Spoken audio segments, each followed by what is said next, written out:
ইনকাতা আনহু আমালুহু ইল্লা মিন সালাসা, মরে যাওয়ার সাথে সাথেই তার সমস্ত আমলের দরজা বন্ধ হয়ে যায়। তার নামাজ পড়ার ক্যাপাসিটি থাকে না, সুযোগ থাকে না, রোজা রাখার সুযোগ থাকে না, দান খরচ করার সুযোগ থাকে না, সুবহানাল্লাহ তাসবিহ বলার সুযোগ থাকে না, এক কথায় আর কোনো কাজ করার এই এবিলিটি সক্ষমতা তার থাকে না। রাসূল বলছে হ্যাঁ, মরণের পরে তিনটা কাজ কিয়ামত পর্যন্ত চালু থাকে। জোরে বল সুবহানাল্লাহ।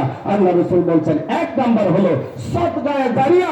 এই নিশিন্দাবর মসজিদের জায়গা যিনি দিয়েছিলেন, মসজিদের জায়গা, মাদ্রাসার জায়গা, এই মাঠের জায়গা, এর সাথে ইট দিয়া, সিমেন্ট দিয়া, টাকা দিয়া, পয়সা দিয়া, শ্রম দিয়া বিভিন্ন ভাবে সাহায্য সহযোগিতা করে আজকে যারা কবরে চলে গেছেন, ও মা আমার বাবারা, মা বোনরা, যুবক ভাইরা, হয়তোবা তাদেরকে নাম নেওয়ার এই দুনিয়ার মধ্যে কেউ নাই, হয়তোবা কেউ নাম নেবে না, কিন্তু তিনি এই সমস্ত ভালো কাজের সাথে হাত রাইখা শরীক হয়ে কবরে চলে গেছে।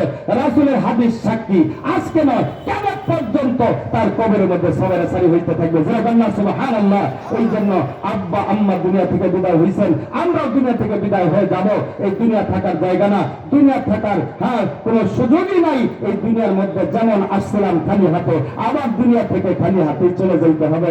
সারা জাহানের বাদশা চলে গেলেন, রাজা চলে গেলেন, প্রজা চলে গেলেন, বড় বড় মানুষ সবাই দুনিয়া থেকে বিদায় হয়ে গেলেন। আমার আপনার জায়গাও হবে অন্ধকার কবরে। তবে এই যে যাওয়ার সময় যেমন খালি হাতে চলে যাব, দুনিয়ার মধ্যে যেমন আসছিলাম খালি হাতে, মাঝখানের জিন্দেগিতে আল্লাহ পাকের ওই জান্নাতে যাওয়ার জন্য একটু দুনিয়া থেকে যদি চিন্তা ফিকির একটু হাত লাগায় যায়, তাহলে কবরেও সব পৌঁছবে এবং কবর থেকে হাসর মিজান ফুলসিরাত আল্লাহ পাকের জান্নাত পর্যন্ত পৌঁছে যাবে ইনশাআল্লাহ। এই জন্য আমি আপনাদের কাছে এই মাদ্রাসার, এই মসজিদের, এই আপনার ঈদগাহ মাঠের বাউন্ডারির কাজ এবং ঈদের যে মিম্বার, এটা একটু এলোমেলো, একটু অসুন্দর দেখা যায়। এই এলাকার মধ্যে অনেক ভাইয়ের আছেন, দিনদার ভাইয়ের আছেন, আল্লাহ পাকের অনেক বান্দারা আছেন। আল্লাহ পাকের জমিনের মধ্যে আল্লাহ তাআলা আপনাদেরকে নিয়ামত দিয়া ধন্য করছেন। এই জন্য এই বাউন্ডারির জন্য, মসজিদ এবং মাদ্রাসার শোভা বর্ধনের জন্য আমি একটা লোক চাইব যে আল্লাহ পাক আপনাকে এই জমিনের মধ্যে হায়াত দিয়েছেন, আল্লাহ পাক আপনাকে ধন সম্পদ দিয়েছেন, সুস্থ রাখছেন, আব্বা আম্মা আছে অথবা আব্বা আম্মা কবর দেশে চলে গেছেন, তাদের কষ্টার্জিত সম্পদ আমরা ভোগ করতেছি। এই মিশিন্দার 100% জমির দাম লক্ষ লক্ষ টাকা, ওই এবারে ভিতরে গেলে 100% জমির দাম হয়তো 15,000, 20,000, 30,000 কম বেশি হইতে পারে। আর আপনার এই মিশিন্দার এই রাস্তার আশপাশ দেওয়া 100% জমির দাম হলো লক্ষ লক্ষ টাকা।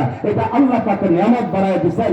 এগুলো আমার আপনার প্রয়োজিত না, এগুলো আপনার দাদার ছিল, বাবার ছিল, তারা রাইকা অন্ধকার কবরে চলে গেছে। আমি আপনি যখন চোখ দুটা বন্ধ হয়ে যাবে, এই জায়গায় জায়গা পড়ে থাকবে, ঘরের জায়গায় ঘর পড়ে থাকবে, আমি আপনি কবরে